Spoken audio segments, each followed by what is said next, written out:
Terima kasih saudara, Anda masih bersama kami.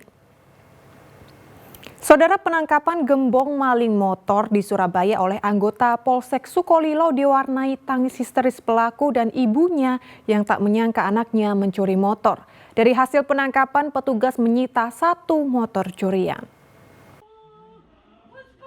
Sejumlah anggota Satreskrim Polsek Sukolilo Surabaya menggerebek sebuah rumah yang berada di Jalan Kunti, Surabaya. Dalam penggerebekan tersebut, polisi berhasil menangkap Asril, gembong maling motor yang lama menjadi incaran polisi. Penggerebekan dan penangkapan pelaku diwarnai tangis histeris. Ibu pelaku terkejut dengan kedatangan polisi yang langsung menangkap anaknya. Ibu 2 anak ini tidak henti-hentinya menangis histeris dan merengek meminta polisi untuk tidak menangkap anaknya. Dalam pemeriksaan petugas, pelaku mengaku mencuri motor di 25 TKP di kawasan Surabaya. Hari pelaku kita dapat amankan di rumahnya. Dan selanjutnya pelaku kita bawa ke kantor. Setelah di kantor kami interogasi dan pelaku telah melakukan pencurian motor itu kurang lebih sebanyak 25 kali. Polisi menyita 1 motor hasil curian yang belum sempat dijual. Tersangka dijerat pasal pencurian dengan pemberatan ancaman hukuman lebih dari 7 tahun penjara. Dari Surabaya, Ari Purwanto melaporkan. Saudara, cuaca buruk, angin kencang, dan gelombang pasang melanda sepanjang perairan selatan Jember. Akibatnya para nelayan memilih tidak melaut dan hanya beraktivitas memperbaiki perahu dan jaring. Sudah sepekan ini kondisi pantai Nyamplung Kobong, Desa Kepanjeng, Kecamatan Gumuk Mas, Jember tampak lengang. Nyaris tak ada nelayan yang beraktivitas mencari ikan di laut menyusul cuaca buruk yang terjadi. Jikapun ada nelayan yang masih melaut, itu dilakukan dengan terpaksa karena kebutuhan ekonomi.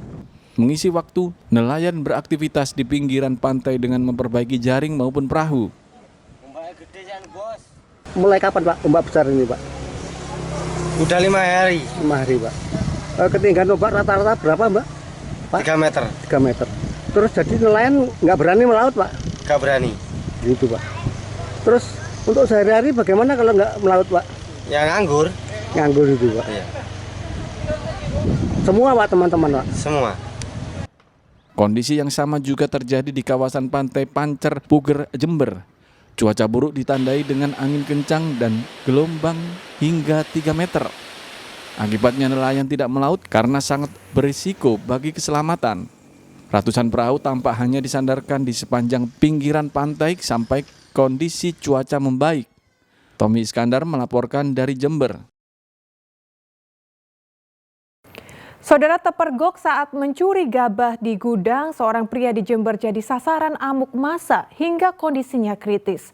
Aksi pelaku terekam kamera pengawas saat berupaya memindahkan 2 karung gabah, namun gagal karena karung gabah jatuh dari jok motor. Polisi yang mendatangi lokasi main hakim sendiri di Desa Karangrejo, Kecamatan Gumuk Mas, Jember, mendapati seorang pria berinisial AR tak berdaya dengan luka di sekujur tubuh. Petugas segera mengevakuasi warga Desa Kasihan Barat, Kecamatan Puger, Jember itu dari tengah kepungan massa dan melarikannya ke Puskesmas Gumuk Mas. Pencurian gabah di gudang milik Rohmat Zamzuri, warga Desa Karangrejo, terekam kamera pengawas. Pelaku membawa 2 karung gabah dan hendak dibawa menggunakan motor. Naas, karung itu jatuh hingga pelaku terpergok warga. Adanya percobaan pencurian gabah, terus dikejar oleh warga, akhirnya terjatuh dari sepeda. Oh, jadi sempat kena amuk massa ya? Kalau itu karena kita tadi langsung mengamankan, jadi kita selebihnya belum tahu terkait itu. Yang jelas informasi awalnya kayak gitu, Bapak. Itu maling gabah? Diduga, Bapak, karena sudah terdapat di area. Warga yang marah tak berpikir panjang dan langsung menghajar pelaku. Apalagi beberapa hari sebelumnya gabah di gudang tersebut juga hilang dan diduga AR adalah pelakunya. Akibat jadi samsa hidup warga, kondisi pelaku kritis sehingga langsung dirujuk ke Rumah Sakit Daerah Dr. Subandi, Jember. Tommy Iskandar melaporkan dari Jember. Jangan lewatkan mencicipi sate gulai sapi legendaris Tugu Penceng di Jombang. Kami kembali sesaat lagi.